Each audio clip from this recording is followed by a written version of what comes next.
어제도 전해드렸던 소식인데요. 주말 동안 미국에서는 큰 뉴스가 있었습니다. 바로 신용평가회사 무디스의 미국 신용등급 강등이었습니다. 그 이후로 뉴욕 증시의 첫 거래가 간밤에 진행됐는데요. 장 초반에는 3대 지수 모두 약세였지만 장 막판으로 가면서 힘을 많이 되찾았습니다. 보시는 것처럼 3대 지수 모두 강보합 수준으로 거래를 마쳤습니다. 특히 S&P 500과 나스닥은 마감 직전쯤에 오름세로 돌아서는 강한 모습을 보여주기도 했습니다.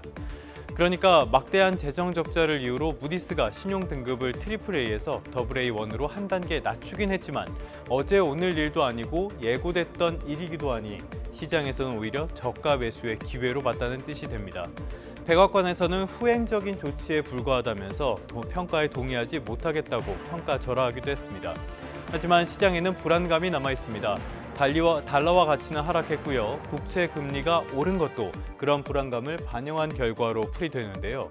일각에서는 신용평가사는 정부가 빚을 갚지 못할 위험만 평가하기 때문에 위험이 과소평가됐다는 경고를 내놓기도 했습니다. 시장 참여자들이 너무 낙관적인 반응만 보인다는 지적도 나오는데요. 여러모로 아직 마음을 완전히 놓기에는 위험해 보입니다. 경제 지표도 살펴보도록 하겠습니다. 요즘 미국에서는 심리 지표에 대한 중요성이 부각되고 있는데요. 간밤에는 경기 선행지수가 나왔습니다. 그러니까 앞으로의 경기 상황을 어떻게 바라보는지를 뜻하는 지표인데요. 한 달 전보다 1% 하락했습니다. 5개월 연속 내림세고요. 지난 2023년 3월 이후에 가장 큰 낙폭이기도 합니다.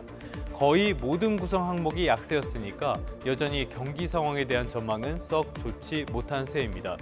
존 윌리엄스 뉴욕 연방준비은행 총재는 소비자의 재정 상태가 여전히 양호하다면서도 소비자들의 경계감이 커지는 신호와 지표가 확인되고 있다고 설명하기도 했습니다.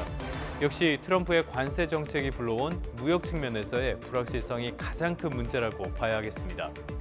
간밤에 눈에 띄는 종목으로는 테슬라를 꼽아봤습니다. 간밤에는 대형 기술주들이 대체로 강세를 보였는데요. 애플과 테슬라만은 부진했습니다. 테슬라는 2% 넘게 하락했는데요. 일단 최근에 워낙 올랐으니까 조정이 나올 만한 시기이기도 했고요. 주력 사업인 전기차 쪽 실적에 대한 우려가 갈수록 커지는 것도 영향을 미쳤습니다.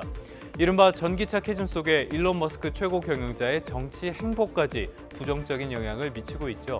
미국과 유럽 시장의 판매량은 1년 전보다 각각 13%, 49%나 줄었습니다. 여기에 중국 샤오미가 테슬라 모델 Y와 경쟁할 차량을 공개한다는 소식을 전해진 것도 악재였습니다. 테슬라에는 여러 사업이 있지만은 역시 가장 중요한 건 전기차죠. 이 실적도 놓쳐서는 안 되겠습니다.